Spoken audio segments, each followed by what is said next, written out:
φοράτε τόσο ωραίες φορεσιές, να τις δει ο κόσμος, έτσι. Τι ωραίοι χοροί. Έχουν μια δωρικότητα οι χοροί, Γιώργο Παπαδάκη. Δεν είναι έτσι πολύ, χωρίς καμιά φιωριτούρα. Ιδιαιτέρως αυτός ο χορός θεωρείται, είναι πρόγονος του Ζεϊμπέκικου. Ιδιαιτέρως αυτός ο χορός που χορεύεται με γονατίσματα, γι' αυτό λέγεται και τσοκμέ, που σημαίνει γονάτισμα. Ναι, τσοκμέ. Τσοκμέ σημαίνει γονάτισμα. Με γονατίσματα. Ναι. Γενικά, οι Καπαδόκες χαρακτηρίζονται από την αρχαιότητα μέχρι σήμερα για την δωρικότητά τους, την λιτότητα στους τρόπους και στα λόγια.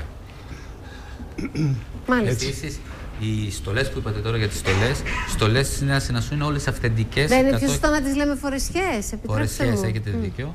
Είναι 150 ετών και πάνω, αυτές που φοράνε συγκεκριμένα σήμερα, τα κορίτσια από τη Νέα Συνασσό. Και ο Μάριος, ειδικά ο Μάριος με το... Θα σας πει γιατί έχει κάνει και μία έρευνα για τις στολές. Ναι, ποιος θα την πει είναι... Μάριος. Ο Μάριος. Γεια σου Μάρια. Καλησπέρα. Δεν ζεσταίνεσαι? Εντάξει, είναι λίγο κλιματιστικό.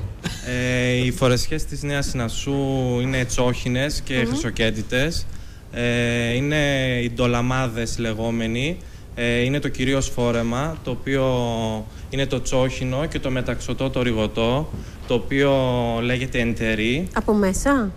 Ναι, είναι με σκισίματα στο πλάι και υπάρχει βράκα από κάτω. Είναι η ποδιά, η τσόχινη ή η βελούδινη αντίστοιχα. Για να το δούμε λίγο, γιατί έχει πολλά στρώματα, Λοιπόν, πάμε. Εδώ είναι... Η κάτω είναι η βράκα. Ναι. Είναι η βράκα, το οποίο το φορούσαν πάντα. Μετά φορούσαν το πουκάμισο, το οποίο εντάξει δεν υπάρχει λόγω του... Τα πουκάμισα δεν σώθηκαν λόγω των λινών υφασμάτων. Δεν μπόρεσαν να σωθούν τα υφάσματα αυτά. Σωθήκανε τα πιο έτσι, χονδρά υφάσματα, οι τσόχες, τα μεταξωτά. Ναι. Και αυτό λέγεται εντερί, είναι μεταξωτό.